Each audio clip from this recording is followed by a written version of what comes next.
அனைவருக்கும் வணக்கம். Welcome to Kavina classes. இந்த வீடியோவில் காலேஜ் டிஆர்பி எக்ஸாமினேஷன் பற்றின அஃபிஷியல் நியூஸ் பற்றி தான் பார்க்க போகிறோம்.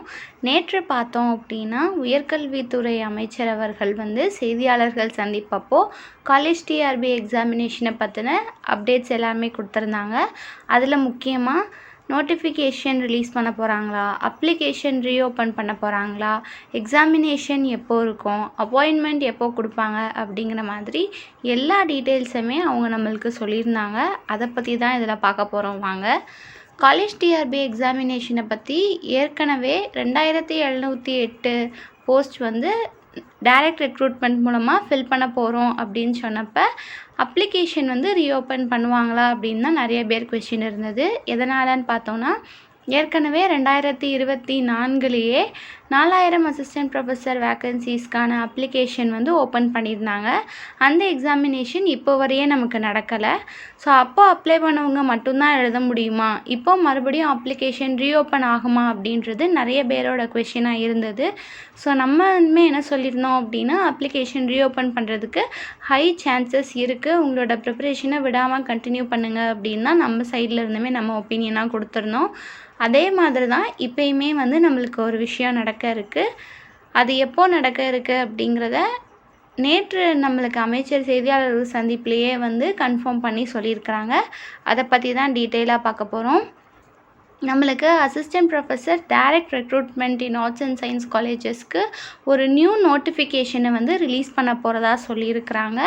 இந்த நோட்டிஃபிகேஷன் நம்மளுக்கு எப்போ ரிலீஸ் ஆகும் அப்படிங்கிற டைமையுமே எக்ஸாக்டாக சொல்லியிருக்காங்க. எப்போ அப்படின்னு பார்த்தோன்னா வித்தின் 1 வீக், அதாவது ஒரு வாரத்துக்குள்ளேயே இந்த நோட்டிஃபிகேஷனை ரிலீஸ் பண்ண போகிறோம் அப்படிங்கிறத அமைச்சர் அவர்கள் தெரிவிச்சிருக்காங்க. இந்த நோட்டிஃபிகேஷனில் நம்மளுக்கு 2708 உதவி பேராசிரியர்களுக்கான வேக்கன்சிஸோடு தான் நோட்டிஃபிகேஷன் நம்மளுக்கு ரிலீஸ் ஆக போகுது. பழசு நம்மளுக்கு 4000 வேக்கன்சிஸ் அப்படின்னு சொல்லியிருந்தாங்க.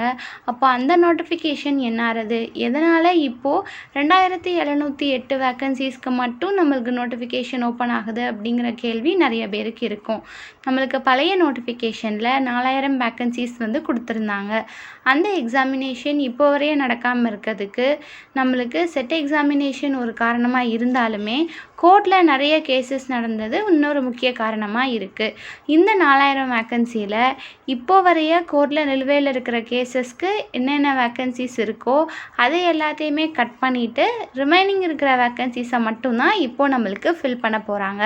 ஸோ எந்த வேக்கன்சிஸ் எல்லாத்தையுமே ஸ்டாப் பண்ணியிருக்காங்க அப்படின்னு பார்த்தோன்னா, கெஸ்ட் லெக்சர்ஸாக நம்மளுக்கு ஒர்க் பண்ணிகிட்ருப்பாங்க இல்லையா, அதில் 1146 லெக்சரர்ஸ் இருக்காங்க. ஸோ அவங்க கெஸ்ட் லெக்சராக நாங்கள் ஒர்க் பண்ணி எக்ஸ்பீரியன்ஸ் வச்சுருக்கிறதுனால எங்களுக்கு பெர்மனன்ட் பண்ணுங்கள் அப்படின்னு சொல்லி கேட்டு கோர்ட்டில் கேஸ் போட்டிருக்காங்க.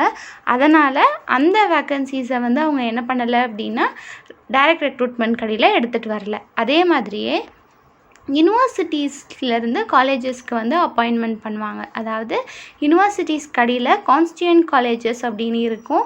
அந்த காலேஜில் யூனிவர்சிட்டி சார்பாக என்ன பண்ணுவாங்க அப்படின்னா ரெக்ரூட்மெண்ட்க்கு ஸ்டாஃப்ஸ் எடுத்து போடுவாங்க. அப்படி போடுற ஸ்டாஃப்ஸ் எல்லாருமே அந்த காலேஜஸில் ஒர்க் பண்ணிகிட்ருப்பாங்க.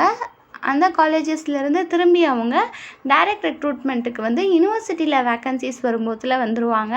ஆனால் இப்போது கரண்ட்டாக பார்க்க போனோன்னா யூனிவர்சிட்டி சைட்ஸில் நம்மளுக்கு எந்த வேக்கன்சியுமே இல்லை. அப்படிங்கிறப்ப அவங்க சைட்லேருந்து என்ன கோரிக்கை வைக்கிறாங்க அப்படின்னா, அவங்க ஒர்க் பண்ணிகிட்ருக்கிற கான்ஸ்டியூயன்ட் காலேஜஸ்லேயே அவங்கள பெர்மனன்ட் பண்ணணும் அப்படிங்கிற மாதிரி அவங்க கேட்டிருந்தாங்க.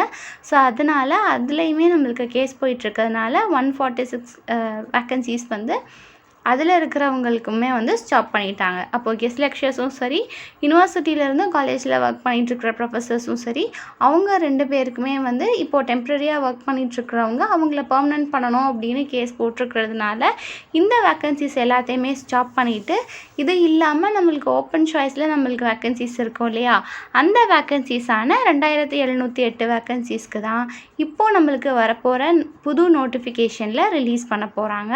வித்தின் 1 வீக் நோட்டிஃபிகேஷன் ரிலீஸ் ஆகும் அப்படிங்கிற தகவலையும் நம்மளுக்கு உயர்கல்வித்துறை அமைச்சர் அவர்கள் சொல்லியிருக்கிறாங்க. ஸோ இதற்கு அடுத்தபடியாக அப்ளிகேஷன் ப்ராசஸ் எத்தனை நாளைக்கு இருக்கும் அப்படின்னு பார்த்தோன்னா, நார்மலாக ஒரு அப்ளிகேஷன் ரிலீஸ் பண்ணுறாங்க அப்படின்னா அதுக்கு மினிமம் 1 மந்த் நம்மளுக்கு டைம் கொடுப்பாங்க. ஸோ இந்த அப்ளிகேஷனுமே நம்மளுக்கு 1 மந்த் வந்து அப்ளை பண்ணுறதுக்கு டைம் கொடுக்க போகிறதா வந்து தெரிவிச்சிருக்காங்க. அப்போது பிஹெச்டி குவாலிஃபையாக இருக்கிற கேண்டிடேட்ஸாக இருந்தாலும் சரி, ஆர்எல்ஸ் நெட் செட் இது 2ல் ஏதாவது ஒரு எக்ஸாமினேஷன் குவாலிஃபை ஆயிருந்தாலே நம்மளுக்கு போதுமானதாக தான் இருக்கும்.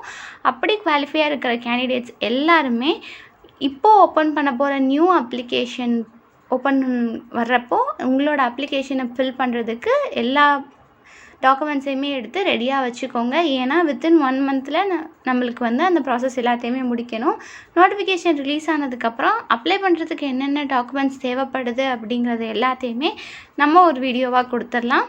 இப்போதைக்கு உங்களோட சர்டிஃபிகேட்ஸ் எல்லாத்தையுமே எடுத்து ரெடியாக வச்சுக்கோங்க. அப்ளிகேஷன் ஓப்பன் பண்ண உடனே நம்ம அப்ளிகேஷன் ஃபில் பண்ணிடலாம். பிஹெச்டி வைவா முடித்த கேண்டிடேட்ஸாக இருந்தாலும் சரி, நீங்கள் நெட் இல்லை செட் 4000 வேக்கன்சிஸ் ரிலீஸ் பண்ணுற நோட்டிஃபிகேஷனுக்கு அப்புறமா நீங்கள் நெட் அண்ட் செட் முடிச்சிருந்தாலுமே, ப்ரீவியஸ் நோட்டிஃபிகேஷனுக்கு நீங்கள் அப்ளை பண்ணலனாலுமே உங்களால் இப்போது அப்ளை பண்ண முடியும். ஸோ எல்லாருமே ரெடியாக இருங்க. இப்போது அப்ளிகேஷன் ப்ராசஸ் சொல்லியாச்சு, நோட்டிஃபிகேஷன் எப்போ வரும்னு சொல்லியாச்சு. அடுத்தபடியாக எக்ஸாமினேஷன் டேட் எப்போ இருக்கும் அப்படிங்கிறது தான் எல்லாரோட கேள்வியுமா இருக்கும். எக்ஸாமினேஷன் டேட் எப்போ இருக்கும் அப்படிங்கிறத எக்ஸாக்டாக அமைச்சர் அவர்கள் நம்மளுக்கு தெரியப்படுத்தலை. எக்ஸாமினேஷன் டேட்டை வந்து குறிப்பிட்டு இப்போ இருக்கும் அப்படிங்கிறது சொல்லாமல் நம்ம அப்ளிகேஷன்ஸை ஃபுல்லாமே கலெக்ட் பண்ணதுக்கு அடுத்தபடியாக எக்ஸாமினேஷன்ஸ் நடக்கும் அப்படிங்கிறத தான் தெரிவிச்சிருந்தாங்க. எக்ஸாக்ட் டேட் எப்போ இருக்கும் அப்படிங்கிறதுக்கு நம்மளுக்கு எந்த ஒரு க்ளூவுமே நம்மளுக்கு கொடுக்கல. ஆனால் இதை விட முக்கியமான ஒரு அப்டேட் கொடுத்துருந்தாங்க. அது என்ன அப்படின்னு பார்த்தோன்னா, நம்மளுக்கு எக்ஸாமினேஷன் முடிஞ்சதுக்கப்புறமா ரிட்டன் எக்ஸாமினேஷன் அப்படிங்கிறதையுமே கன்ஃபார்மாக சொல்லிட்டாங்க. ஸோ நிறைய பேர் வந்து டைரக்ட் ரெக்ரூட்மெண்ட் அப்படின்னு சொல்லும்போதில் நம்மளுக்கு ப்ரீவியஸாக இருந்தது இல்லையா, எக்ஸ்பீரியன்ஸை பேஸ் பண்ணி ஹையஸ்ட் குவாலிஃபிகேஷனை பேஸ் பண்ணி வந்து டைரக்ட் ரெக்ரூட்மெண்ட் கொடுத்தாங்க. ஸோ அந்த மாதிரி இருக்கும் அப்படின்னு நிறைய பேர் நினச்சிருந்தீங்க. ஆனால் அப்படி கிடையாது. ரிட்டன் எக்ஸாமினேஷன் அப்படிங்கிறதையுமே நம்மளுக்கு அஃபிஷியலாக கன்ஃபார்ம் பண்ணிட்டாங்க. ஸோ இப்போது 2024 கரண்ட்டாக கொடுத்துருக்குற பேட்டர்ன் என்ன அப்படின்னு பார்த்தோன்னா, நம்மளுக்கு ரிட்டன் எக்ஸாமினேஷன் இருக்கும். அதில் குவாலிஃபை ஆகிறவங்களுக்கு இன்டர்வியூ இருக்கும். இன்டர்வியூ, ரிட்டன் எக்ஸாமினேஷன் இது 2துலேயும் சேர்ந்து நம்மளுக்கு மெரிட் லிஸ்ட் ப்ரிப்பேர் பண்ணுறவங்களுக்கு படி தான் நம்மளுக்கு போஸ்டிங் அப்படிங்கிறது தான் இப்போது கரண்ட்டாக ஃபாலோ பண்ணுற பேட்டர்னாக இருக்குது. இந்த பேட்டர்ன் படி பார்க்கும்போதில் இந்த என்டையர் ரெக்ரூட்மெண்ட் ப்ராசஸ்மே கம்ப்ளீட் ஆகி அப்பாயின்மெண்ட் வந்து எப்போ இஷ்யூ பண்ணுவாங்க, அதாவது எப்போ அவங்கள வந்து டைரெக்டாக காலேஜஸில் ஒர்க் பண்ணுறதுக்கு அப்பாயின்மெண்ட் ஆர்டரோடு அவங்கள ரெகுலர் ஃபேக்கல்ட்டியாக ஜாயின் பண்ண வைப்பாங்க அப்படிங்கிற கொஷினுக்குமே அவங்க வந்து பக்காவான ஆன்சர் கொடுத்துருந்தாங்க. ஸோ எல்லா ஒர்க்ஸுமே இந்த அகாடமிக் இயர்லேயே கம்ப்ளீட் ஆயிரும் அப்படிங்கிறது வந்து சொல்லியிருக்கிறாங்க.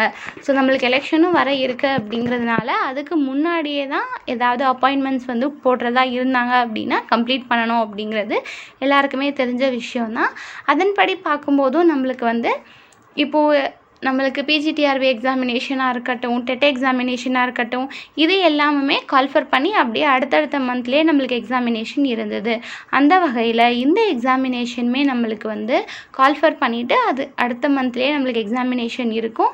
அதுக்கடுத்த இன்டர்வியூ ப்ராசஸ்மே நம்மளுக்கு நெக்ஸ்ட் ஸ்டெப்பில் ஸ்பீடப்பாக கொண்டு போயிட்டு இந்த அகாடமிக் இயர்லேயே வந்து இந்த 2708 வேக்கன்சிஸையும் வந்து டைரக்ட் ரெக்ரூட்மெண்ட்டில் ஃபில் பண்ண போகிறதா வந்து தெரிவிச்சிருக்காங்க. ஸோ இது வந்து அமைச்சர் அவங்க வந்து அஃபிஷியலாக கொடுத்த செய்திக்குறிப்பிலேருந்து தான் நம்ம வந்து எடுத்திருக்கோம். ஸோ அதனால் இது அஃபிஷியல் நியூஸ் தான், இதில் எந்த ஒரு மாற்றமும் இருக்காது.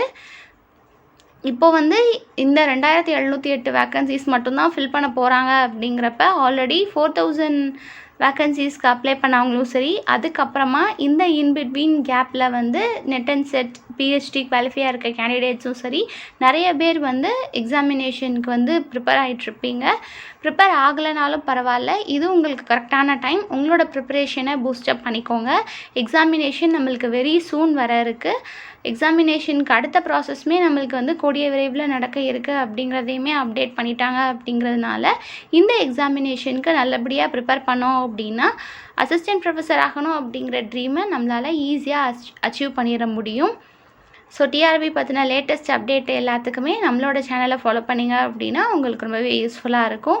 எக்ஸாமினேஷன் கூடிய விரைவில் வர இருக்குது. நம்ம சேனலில் இருக்க வீடியோஸ் எல்லாத்தையுமே படிச்சுட்டே இருங்க. நோட்டிஃபிகேஷன் வந்ததுக்கப்புறமா அடுத்த அப்டேட்டோட பார்க்கலாம். தேங்க்யூ.